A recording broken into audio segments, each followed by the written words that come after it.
अंतर्राष्ट्रीय संकेत भाषा दिवस पर सबल केंद्र में कार्यशाला आयोजित। जमशेदपुर संयुक्त राष्ट्र महासभा द्वारा 23 सितंबर को अंतर्राष्ट्रीय संकेत भाषा दिवस घोषित किया गया है। इसी अवसर पर टाटा स्टील फाउंडेशन की संस्था सबल केंद्र में मीडिया कार्यशाला का आयोजन किया गया।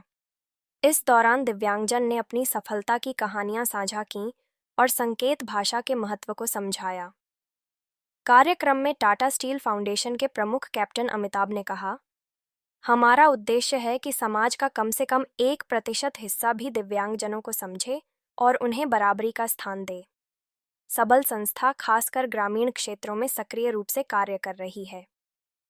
सबल संस्था के संचालक कुमार गौरव ने कहा कि कार्यशाला का मुख्य उद्देश्य मीडिया को यह संदेश देना है कि दिव्यांगजन को सहानुभूति की आवश्यकता नहीं है, बल्कि उन्हें एक सामान्य मनुष्य की तरह सही रूप में प्रस्तुत किया जाए।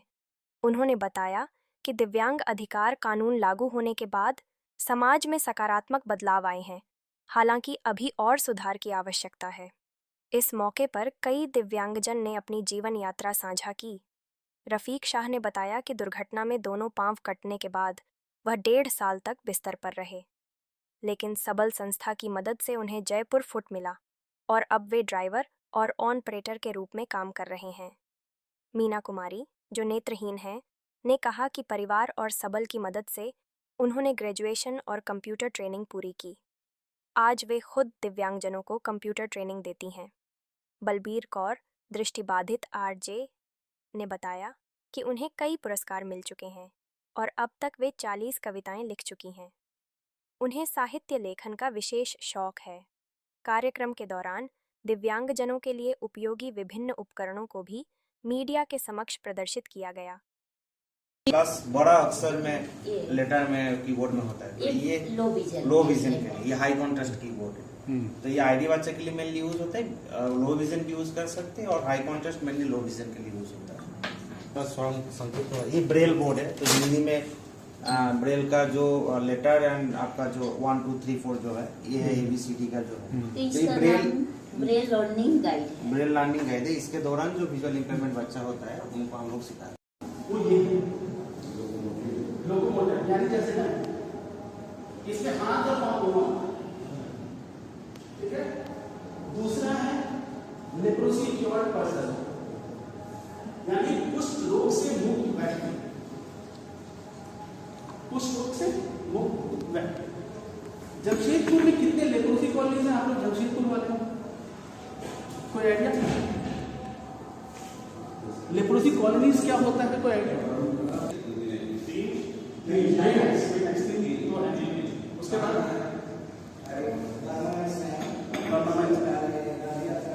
गांधी आश्रम चार तो काउंट कर लिया, 5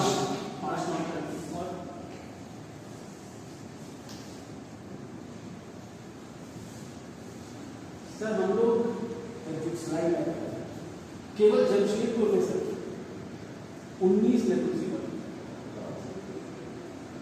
काउंटेड 19 लेप्रोसी कॉलोनीज है। ईस्ट सिंहभूम में 20 लेप्रोसी कॉलोनीज, करीब 4,500 पर्सन अफेक्टेड बाय लेप्रोसी। ये हमारा जमशेदपुर है।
जर्नी बताओ, कैसे क्या थोड़ा सा अपना चलते। मैं मुंबई गए थे, उस समय लॉकडाउन लग गए थे। लॉकडाउन लगने के बाद मैं मुंबई में फंस गया। फंसने के कारण बहुत प्रॉब्लम क्रिएट हो रहे थे। 2 महीना 6 दिन में वहाँ पे रहा। पैसा रहने के कारण भी बहुत प्रॉब्लम क्रिएट हो रहे थे। खाने के बिना मोहताज हो रहे थे। बाहर निकलने से। मेरा नाम बलबीर कौर है। मैं अभी ग्रेजुएशन कर रही हूँ। साथ ही साथ मैं झारखंड की पहली दस्ती इबादत आरजे भी हूँ और मैं रेडियो उड़ान एक चैनल है, वहाँ पर रेडियो जॉकी का काम करती हूँ। मेरे इस पूरी जर्नी ने मुझे मेरी मदर ने बहुत सपोर्ट किया और अभी मुझे रिसेंटली झारखंड के लिए शिक्षा मंत्री श्री रामदास सोरेन द्वारा पुरस्कृत भी किया गया। धन्यवाद। और आपका शौक बताइए, आपका क्या शौक है, हॉबी क्या है? मेरी हॉबीज़ है कि मैं कविता लिखती हूँ। अभी तक मैंने 40 से ज़्यादा कविताएं लिख ली। एक कविता का एक थोड़ा सुनाइए, एक अंतरा सुनाइए। वक्त दो खुद को और दूसरों की भी कदर करो। वक्त दो खुद को और दूसरों की भी कदर करो। प्यार दो सबको पर खुद से भी प्यार करना शुरू करो। बात नाम मीना कुमारी है। मैं अपने घर मेरे फैमिली ने बहुत सपोर्ट किए, तब मैं ग्रेजुएशन तक पढ़ाई कर सकी हूँ और अभी मैं सबल सेंटर में ट्रेनर के रूप में काम करती हूँ। जैसे VI स्टूडेंट है उनको जो भी ट्रेनिंग देना है वो मैं देती हूँ। कंप्यूटर, मोबिलिटी असिस्टिव डिवाइस और ब्रेल लिपि का। धन्यवाद। कुमार गौरव है और मैं टाटा स्टील फाउंडेशन में काम करता हूँ। क्या था वर्कशॉप में आपने? वर्कशॉप में हम लोगों ने ये कोशिश की है कि कैसे पर्सन विद डिसेबिलिटी यानी दिव्यांगजनों का जो मीडिया में रिप्रेजेंटेशंस है, मीडिया में जो उनका एडवोकेसी उसको करेक्ट किया जा सके। यानी हमें ऐसा लगता है कि मीडिया का जो पोर्ट्रेयल है बहुत ही ज़्यादा इंपॉर्टेंट रोल प्ले करता है, 4th पिलर ऑफ डेमोक्रेसी जिसको बोलते हैं। अगर पर्सन विद डिसेबिलिटी का करेक्ट रिप्रेजेंटेशन हो, अगर पर्सन विद डिसेबिलिटी को हम सही ढंग से समाज के सामने पेश करेंगे तो उनसे जो रिलेटेड स्टिग्मा है, मिथ है, वो दूर हो सकता है। तो मेरा मीडिया से यही आग्रह रहेगा इस वर्कशॉप के बाद कि कृपया कर पर्सन विद डिसेबिलिटी से बात करें, उनकी बड़ी कहानी जो लार्जर स्टोरी बोलते हैं उसको दिखाने की कोशिश करें और कैसे आपके थ्रू हम ज़्यादा से ज़्यादा लोगों तक अवेयरनेस तक पहुंच सकते हैं ताकि पर्सन विद डिसेबिलिटी एक इंक्लूसिव सोसाइटी में रह पाएँ और कंट्रीब्यूट कर पाएँ। क्या स्थिति अभी भारत में? भारत में देखिए स्थिति पहले से काफ़ी सुधरी है। Rights of person with disability act यानी कि दिव्यांगजन अधिकार अधिनियम के बाद कई चीज़ों में बदलाव आया, पर मुझे ऐसा लगता है बहुत सारी चीज़ों में अभी भी बदलाव की गुंजाइश है। एक पर्सन विदाउट डिसेबिलिटी और पर्सन विद डिसेबिलिटी के बीच में जो गैप है वो ब्रिज करना बहुत ज़रूरी है। दोनों समाज को एक दूसरे को समझना बहुत ज़रूरी है।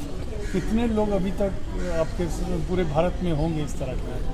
देखिए जो लास्ट सेंसस था 2011 का ही था, तो वो 2.21% बोलते हैं कि इतने पर्सन विद डिसेबिलिटी थे, बट 2027 के सेंसस में कई गुना इससे ज़्यादा नंबर ऊपर जाने की उम्मीद है हमें, क्योंकि किस तरह की दिव्यांगता। लेकिन अभी ये समस्या है कि सेंसस काउंट में हम कैसे इसको काउंट करेंगे और कितने सही ढंग से काउंट करेंगे, वो एक इम्पॉर्टेंट पर्सपेक्टिव है जो देखने के लिए 2027 में ही उसके बारे में ठीक से पता चल पाएगा। Thank you so much.